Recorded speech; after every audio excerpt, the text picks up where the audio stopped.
Հրապարակում օբյեկտիվ լրատվություն իրազեկ աղբյուրից։ Բարև ձեզ, եթերում հրապարակումն է 20 րոպե օգտակար լրատվությամբ։ Հաղորդման գլխավոր թեման՝ կփոխի արդյոք Ռուսաստանի Դաշնությունը Հայաստանի քաղաքացիների նկատմամբ միգրացիոն քաղաքականություն, այն բանից հետո, երբ մենք կմտնենք Մաքսային միություն։ Սա թերևս այսօր այն կարևոր խնդիրն է, որ հուզում է այդ երկիր մեկնող հազարավոր միգրանտների։ Հարցի պատասխանը մենք ստանանք միգրացիոն պետական ծառայության պետից, մինչ այդ դիտենք Արմենուհի Մինասյանի ռեպորտաժը Արմավիրի մարզի Հայկավան գյուղից, որտեղ բնակչության 30%-ը մեկնում է սեզոնային աշխատանքի հենց այդ երկիր։ Ռուսաստանը որոշել է կարգ ու կանոն հաստատել միգրացիոն ոլորտում խստացնելով օրենքները։ 2014-ի հունվարից ուժի մեջ մտած Ռուսաստանի Դաշնությունից ելքի եւ Ռուսաստանի Դաշնություն մուտքի մասին վերաձևակերպված օրենքը շատ հայ ընտանիքների համար տհաճ անակնկալ էր, իսկ արտագնա աշխատանքով իրենց ապրուստը հայթայթողների համար պարզապես բոթ։ Սաղ գյուղը խոսում են սև ցուցակից, շատ դժգոհ են այս դեպորտներից, շատ, որ կողմը ֆռում ես, այն բանի ասած պիտի ուրախանան, սաղ տխուր նստած են, որ իրանց երեխեքը չեն կարող դուրս գան թեկուզ։ Արմավիրի Հայկավան գյուղից տիկին Անահիտն է։ Օրեր առաջ ճամպրուկները կապած տոմսը ձեռքին հերթական անգամ դեպի Ռուսաստան էր պատրաստվում մեկնել նաև նրա որդին։ Վերջին պահին ընկերոջ խորհրդով ստուգեց ու ճշտեց, սև ցուցակում է։ Ես պարզեցի, որ դեպորտ եղած եմ, տոմսը գնել է, արդեն պատրաստում է որ մեկնի, հետո որ իմացա դեպորտ եղած եմ, տոմսը տարել հետ եմ տվել։ Այդքանով իմ բախտը բերեց, թե չէ որ գնալու էի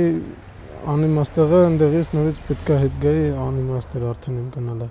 Արտակը սրտն եղել է, բայց գոնե գիտի, որ Ռուսաստանի միգրացիոն ծառայության սև ցուցակում է հայտնվել նախկինում չվճարած 5000 ռուբլի տուգանքի պատճառով։ Հայկավանում սակայն քիչ չեն սեզոնային արտագնա աշխատանքի գնացողներ, ովքեր որևէ խախտում չեն արել, բայց արտակից պակաս չեն սրտնեղում։ Անորոշությունը վախեր է ծնել։ Ես սեզոնային միշտ եղել եմ Ռուսաստանում, աշխատել եմ, ոչ մի հատ խնդիրներ չեմ ունեցել։ Հիմա ներքին վախ կա, չգիտեմ։ Շուրջ 1500 մարդ է այսօր ապրում Հայկավանում, զբաղվում են հողագործությամբ։ Համայնքը սակավահող է, մեկ հողաբաժինը 1900 մետր։ Դրա համար էլ գյուղի 30%-ը ապրուստից խեղճացած, տարվա կեսը մեկնում է արտագնա աշխատանքի։ Տարին ինչ սկսվեց, ինչ ուժի մեջ մտան ռուսական նոր միգրացիոն օրենքները, ինչ գյուղն իմացավ Ռուսաստանից դեպորտ արված 2 համագյուղացու եւ սև ցուցակում հայտնված տասնյակից ավելի մյուսների մասին, մտահոգվելու առիթները շատացան։ Այսօր համագյուղացիները համակարգիչների առաջ նստած փնտրում են իրենց սև ցուցակում, բայց ցավոք ունենք համայնքում նախադեպերներ, որ իրոք կան սև ցուցակում։ Գյուղացիների իմացածին էլ գալիս գումարվում է կողքից ասված լսվածը եւ մարդիկ ավելի են տարակուսում, որն է ճիշտ, որը մտածածին։ Եթե ասում քո անունով հրախոսի համար կա, որի մեջ նույնիսկ 10 ռուբլի մինուս ունես, այդ հավանումը խախտում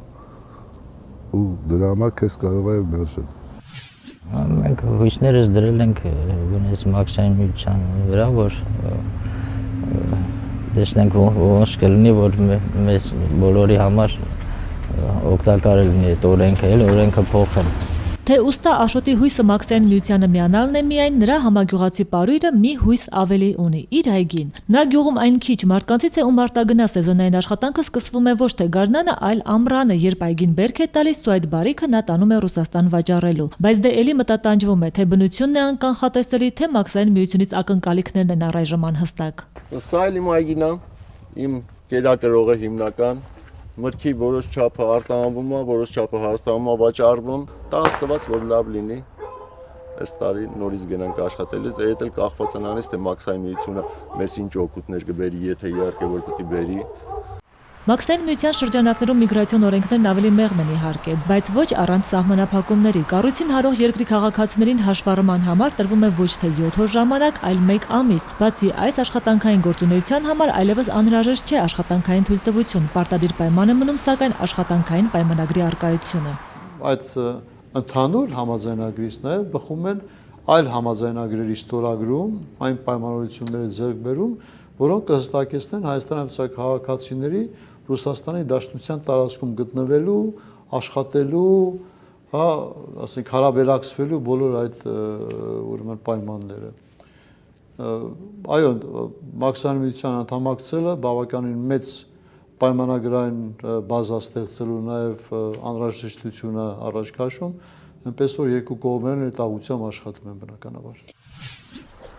Ռուսաստանի խստացված միգրացիոն օրենքների նկատմամբ նմանատիպ արձագանքը կանխատեսելի էր։ Ազգային վիճակագրական ծառայության տվյալներով Հայաստանից մեկնողների հիմնական մասը շուրջ 73%-ը նախընտրում են հենց Ռուսաստանը եւ նրանց 90%-ը գնում է աշխատելու նպատակով։ Ռուսական շուկան հայերի համար նախապատվել է, քանի որ այն ամենամատչելին է։ Հաղթահարել են լեզվական խոչընդոտները եւ մուտքը այնտեղ ավելի հեշտ է, ավելի ճիշտ հեշտ էր մինչեւ նոր փոփոխությունները։ Թեև Հայաստանը Ռուսաստանի հետ ազատ վիզային ռեժիմի մեջ է, սակայն այնպես չի, որ սահմանափակումներ չեն եղել։ Պարզապես եթե մինչև վերջին օրենսդրական խստացումները իրավունք կար այնտեղ մնալ 90 օր եւ հետո երկրի սահմանը հատել ու թեկուզ նույն օրը վերադառնալ, այժմ մեկնման ու հերթական ժամանման միջև պարտադրվում է 3 ամսվա արգելք։ Եվ հետո նրանք, ովքեր գայթակղություն կամ անողջախոհություն կունենան 3 ամսից շուտ մուտք գործել Ռուսաստան, ըստ նոր օրենքի 3 տարով կզրկվեն Ռուսաստան մեկնելու իրավունքից։ Ռուսաստանում գործատուների հետ աշխատանքային պայմանագրերի կնքման բարդություններն էլ լրացուցիչ խնդիր են, որովհետև գործատուները կարճաժամկետ աշխատողների համար պարզապես խուսափում են հարկային դաշտ մտնել։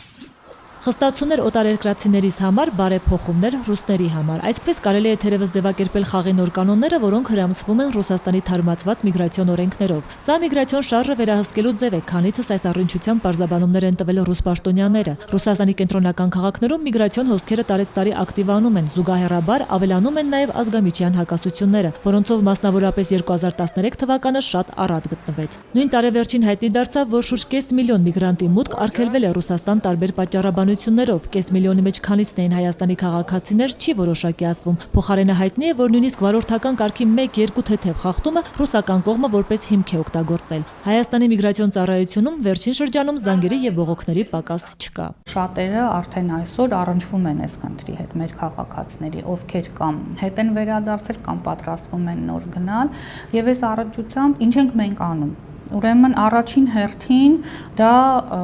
մեր քաղաքացիների իրազեկումն է, որ նման ուրեմն փոփոխություններ կան, նման սահմանափակումներ են մտցվել եւ ինչ իրենք կարող են անել խուսափելու անցանկալի հետևանքներից։ Առաջին հերթին նրանց իրազեկում ենք այն մասին, որ իրենք կարող են մտնել Ռուսաստանի միգրացիոն ծառայության կայք եւ ստուգել ուրեմն